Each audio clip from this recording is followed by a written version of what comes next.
Magandang araw mga kaibigan.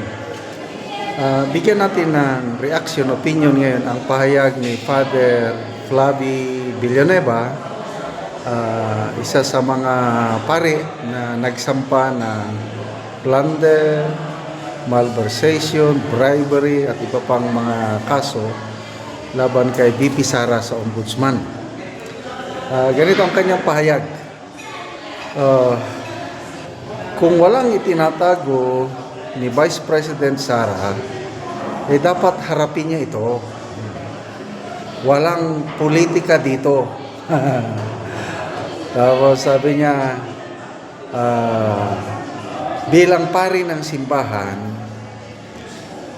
the gospel is enshrined in the gospel. That's why I am here. So, ang sinasabi ng pari is nasa kanya ang katotohanan, kaya bilang kinatawan ng simbahan, ayun, nagsampa siya ng kaso laban kay VP Sara kasi tingin niya kay VP Sara is magnanakaw, plunderer, lahat na ng kasamaan nandyan na kay VP Sara. Okay. Ang daming mga nagre-react. Binasa ko ang mga reaction sa post na yun. Sabi ni Dr. Rob Francis, sabi niya, the nearest, ang pinakamalapit sa iyo, kung sa Bibliang pagbabasihan, isa kang parisiyo. Parisiyo, mga religious leaders no, panahon ng Panginoong Hesus. Itong mga parisiyo ang nagpalansang kay Ginoong Hesus sa krus. They thought, itong mga parisiyo, they were serving God. But in reality, they're not. Kaya tinawag sila ng Panginoong Hesus, itong mga parisiyo, na mga hypocrites. Alala ko tuloy ang sabi ng Panginoon sa Judgment Day na hindi lahat ng tumatawag sa akin ng Panginoon ay makakapasok sa kaharian ng Diyos. On that day, sabi ng Panginoon, I will say to them, get away from me, you evildoers. Ang mga tao lang na gumagawa sa kalooban ng aking amahan ang makakapasok sa kaharian. So, anyway, Ramon Magsaysay awardee pa naman pala itong pari na ito for helping the poor. Kaya lang, ngayon, yung nabasa kong mga comments is parang yung Ramon Magsaysay Award is ginagamit niya yun para to make yung kaano-ano siya, yung credibility niya. Kasi bibihira yung makatanggap ng Ramon Magsaysay Award. Parang Nobel Prize yata ng Asia. So, to me, sayang, yung pagtulong niya sa mga pobre, kapuri-puri yun. Kaya lang, anyway, kanya-kanya tayong sayang, kung doon lang siya mag-focus sa pagtulong ng pobre, ituloy niya yun. Nako, hahanga ako sa pari. Kaya lang ngayon, na nakisawsaw na siya ang nangunguna, wala na. Example, sabihin na natin may kasalanan si VP Sara. Nanlustay siya. Yung inaano nila is 612 million na confidential funds. Ay, nako. Sila, dahil mga pari sila, hindi nila alam kung paano gastusin ang confidential funds. Ako, bilang isang retired general, nakahawak ko ng ganyan. So far, yung ginagawa ni VP Sara, yung mga paano niya cleaner, mga ganun din ang ginagawa namin. Hindi namin nilalagay sa resibo ang totoong pangalan ng mga assets, confidential agents, kasi seguridad nilang nakataya.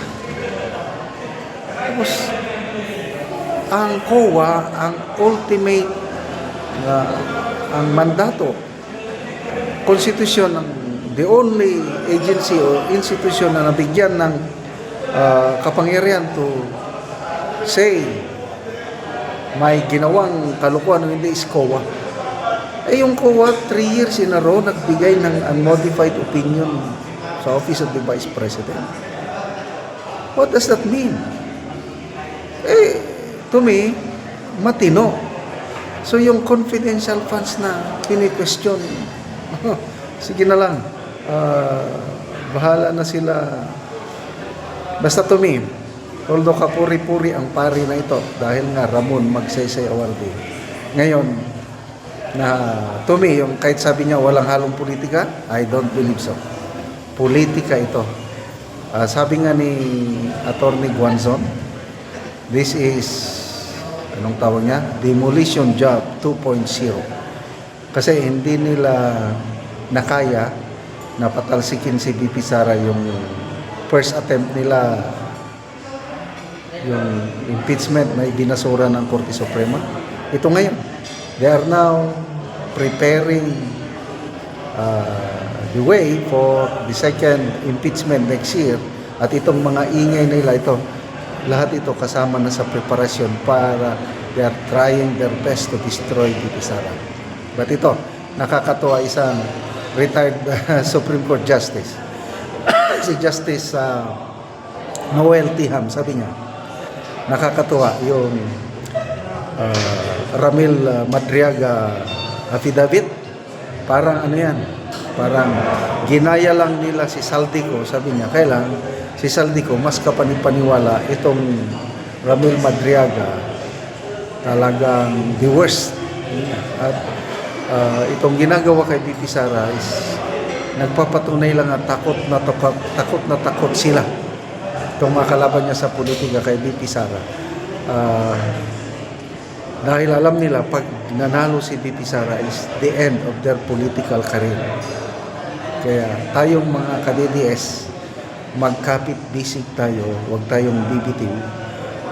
Kasama lang ito sa mga pains before birth. God, in His infinite wisdom, allowed these things to happen for good. Romans 8:28.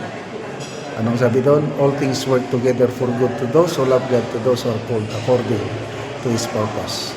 Salamat mga kaibigan sa inyong pagsubaybay sa ating channel. Nakakatulong kayo ng malaki sa tribong Talanding ng Bukidnon dahil ang income natin sa channel na ito is pantulong sa tribo. Namimigay tayo ng mga libreng yero at pako para makapagpatayo sila ng mas maayos na tahanan. Panoorin niyo ang video na ito. Karon mo na niyang matagaan og yero si ate.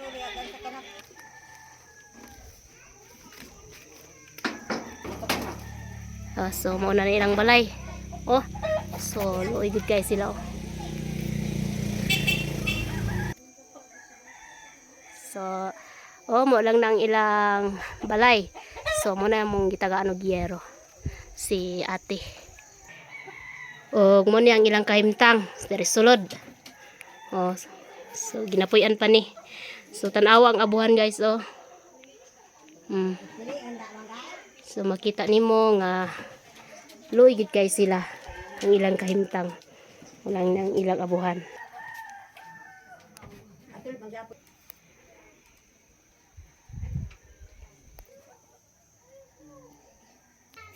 O karon unsay imong masulti te nga natagaan kag yero nga suot ang inyong abuhan luoy kayo mo. Nagpasalamat gid ko sa Ginoo nga natagaan mi yero nga maatopan na gid ni among kuan Inyong abuhan. abuhan. So pila na ni katuig day te? 6 years naman. So 6 years na, so ginapuy-an pag yod. So makita gid nimo. So na kay anak te? Na ako'y anak tulo ka po. Pila imong edad? 25. So 25. Asa day mong bana te? Naa sa Cagayan man. So nagtrabaho siya. So unsa na lang gid ka ang inyong pangunabuhian karon? Gauma man gyapon ni. So panguma lang. So si ate mag-uuma lang sila. So tungod sa ilang kaliso dili sila paka-afford sa yero. So natagaan man si ate, so makahimo na gyud siya og abuhan. daghan gyud salamat sa Ginoo ug sa nagatan-aw ug sa nagatabang. O sige ate, salamat pod.